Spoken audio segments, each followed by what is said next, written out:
में हमारे पार्टी के लीडर गफ़ार बेग साहब के घर पे हम यहाँ बैठे हैं। हमारी पार्टी के चंद लीडर्स और वर्कर्स के साथ हमारी बात हो रही है। महादेवपुरा में कांग्रेस पार्टी का एक बहुत बड़ा बेस है और महादेवपुरा जितना डेवलप हुआ है, जितना आईटी सेक्टर का बिज़नेस यहाँ पे फैला है, जितने कंपनीज यहाँ पूरे वर्ल्ड वाइड आते हैं, ये सब कांग्रेस के दौर में हुआ है। अगर कांग्रेस नहीं होती तो आईटी हिंदुस्तान में नहीं आया होता। अगर आईटी हमने नहीं लाया होता तो आज इतना बड़ा डेवलपमेंट बेंगलोर में नहीं हो पाता, ख़ास तौर से महादेवपुरा में वाइट फील्ड के अतराफ अतनाफ नहीं होता। तो ये बात लोगों को याद दिलानी है। दूसरी ये बात है कि 14 और 19 में जो इलेक्शन हुआ है, ये नरेंद्र मोदी जी और बीजेपी की झूठ और फरेब की सियासत थी। उन्होंने लोगों को झूठ बोला, दगा दिया और जितने बातें कहीं उसमें शायद ही 10% भी वायदे उन्होंने पूरे किए और हर बार किसी न किसी अलग मुद्दे को लेकर या तो लोगों को डराना धमकाना या तो ज़ात और धर्म में बांटना, इसके अलावा बीजेपी की कोई और सियासत नहीं है। आज इस मुल्क में जो हालात हैं, ये हालात हैं कि आज सुबह कोई ग्रेजुएट घर से निकलता है तो उसके हाथ को नौकरी नहीं मिलती। अगर किसी को नौकरी मिलती है तो कभी भी उसको निकाला जा सकता है। तो ये हालात हैं। फॉरेन जो डायरेक्ट इन्वेस्टमेंट आना था आज कम हो गया है। रुपी की जो वैल्यू है वो घट गई है। नेपाल और बांग्लादेश से हिंदुस्तान का जो रुपया है वो कम वैल्यू में है।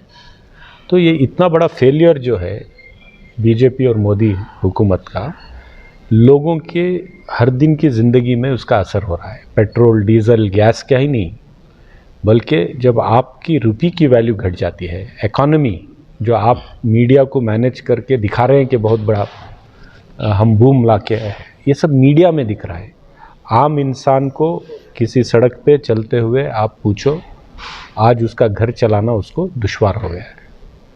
तो ये सब अगर सही करना है, समाज में मोहब्बत को, भाईचारे को आम करना है और ये महंगाई को कम करना है, जो अनएम्प्लॉयमेंट, बेरोज़गारी है उसको कम करना है, तो बीजेपी को आपको इक़्तिदार से निकाल करके कांग्रेस को वापस लाना पड़ेगा।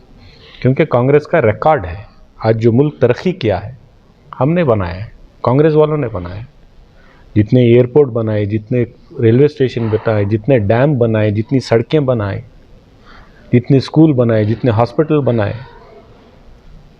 जितनी इंडस्ट्री सेटअप की, तो ये जो है कांग्रेस का रिकॉर्ड है कि कांग्रेस हमेशा से इस मुल्क में, इस देश में जब भी देश की जनता को ज़रूरत पड़ी है खड़े हुए। तो मुझे इस बात का इस बार पूरा यकीन है। 14 और 19 में जो हुआ, हम करीब आकर इस हल्के में हारे हैं।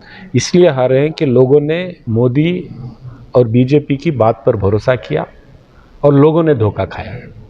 24 में वो मसला नहीं है, क्योंकि ये लोग एक्सपोज्ड है कि ये लोग सिर्फ बात करेंगे, काम कुछ नहीं करेंगे, आम आदमी का काम नहीं होगा। तो इस बार कांग्रेस की हुकूमत है। 1 साल में कांग्रेस ने जितना काम किया गरीबों के लिए, आम लोगों के लिए, आज हम नहीं बोलेंगे, लोग बोल रहे हैं। तो वो हमारी बड़ी ताकत है। सिद्धरामैया और डीके शिव कुमार की बहुत अच्छी लीडरशिप है। सेंट्रल लेवल में राहुल गांधी और मल्लिकार्जुन खड़गे सबको, हिंदुस्तान को जोड़ने के लिए जो काम कर रहे हैं वो हमारे सामने है। उसके साथ साथ हमारे सामने एक नौजवान कैंडिडेट है, पढ़ा लिखा कैंडिडेट है, तालीम याफ्ता है, खुद अपने एजुकेशनल इंस्टीट्यूशंस चलाते हैं और नौजवानों के लिए किसी भी मज़हब के क्यों ना हो, बिला लिहाज मज़हब मिल्लत काम करने वाला, जज्बा रखने वाला ऐसा कैंडिडेट जब हमारे सामने आया है, इसका हमें भरपूर इस्तेमाल करना है। तो मंसूर अली ख़ान के मैं समझता हूँ कि चांसेस बहुत अच्छे हैं और मुझे पूरा यकीन है कि हम सब मिलकर जिस तरीके से काम कर रहे हैं, मंसूर अली ख़ान यहाँ से एमपी जीतेंगे और हर जगह काम करेंगे। महादेवपुरा में भी बहुत बड़ा उनकी स्कूल यहीं पे है, उनका आधा वक्त यहीं पे गुजरता है। कई हज़ार बच्चे यहाँ से तालीम याफ्ता है, कई हज़ार टीचर माधवपुरा से उनके इंस्टीट्यूशंस में काम करते हैं। तो ऐसा नहीं है कि अननोन आदमी है, एक एस्टैब्लिश्ड आदमी है, नौजवान है, तालीम याफ्ता है, सेक्युलर नेचर रखते हैं, और क्या चाहिए। सर, क्या इस बार 5 गारंटियाँ जो कांग्रेस की तरफ से दी गई है ये काम करेंगे सर? काम कर चुकी हैं, सिर्फ वोट पड़ना है। गरीब वर्सेस अमीर का चुनाव है। गरीबों के पेट पर मोदी जी ने लात मारा है, और ये लात मारा है मज़हब देख कर नहीं है, हर गरीब को लात मारा है। और सारे गरीब, सारे मिडिल क्लास लोग निकलेंगे और बीजेपी के खिलाफ वोट डालेंगे। अगर कॉन्स्टिट्यूशन को बचाना है, बाबा साहेब अम्बेडकर ने जो कॉन्स्टिट्यूशन दिया है उसको बचाना है, तो बीजेपी को शिकस्त देंगे, कांग्रेस को जिताएंगे। सर, बीजेपी के हाईकमांड यहाँ पर आ रहे हैं, ऑलरेडी अमित शाह जो टाउन में आ गए थे, तो क्या लगता है आपको कि कोई कुछ ना कुछ इम्पैक्ट होगा? देखिए, झूठ बोलने के लिए घूमते हैं अमित शाह और नरेंद्र मोदी दोनों, बीजेपी के सारे लीडर्स। उनका झूठ कितने बार सुनेंगे? 10 साल से तो सुन ही रहे। लोग आज बेजार हैं, परेशान हैं। अमित शाह साहब क्या बोलेंगे? पूरे कर्नाटक में सूखा पड़ा है, 200 से ज़्यादा तालुक सूखे से परेशान हैं। 6 महीने से गवर्नमेंट नेशनल रिलीफ फंड के लिए घूम रही है, तो शर्म नहीं आती कि आपने रिलीफ फंड भी नहीं दिया और ऊपर से आप यहाँ आकर कैंपेन करते हैं और झूठ भी बोलते हैं। 1 रुपया हम टैक्स भरते हैं तो 13 पैसे वापस देते हैं। यूपी से 1 रुपया टैक्स भरते हैं तो 8 रुपये उनको वापस देते हैं। तो कर्नाटक में कन्नडिगास के ऊपर जो जुल्म हो रहा है बीजेपी से, जो नाइंसाफ़ी हो रही है, वो तो हमारे सामने है। अगर हमारा 1 रुपया दे रहे हैं, 80 पर 7 पैसे वो काट लेते हैं, तो किसका पैसा है? यहाँ का हर जात का, हर धर्म का, हिंदू, मुसलमान, क्रिश्चियन, सबका पैसा है ना। तो ये झूठ अब ज़्यादा देर तक नहीं चलेगा।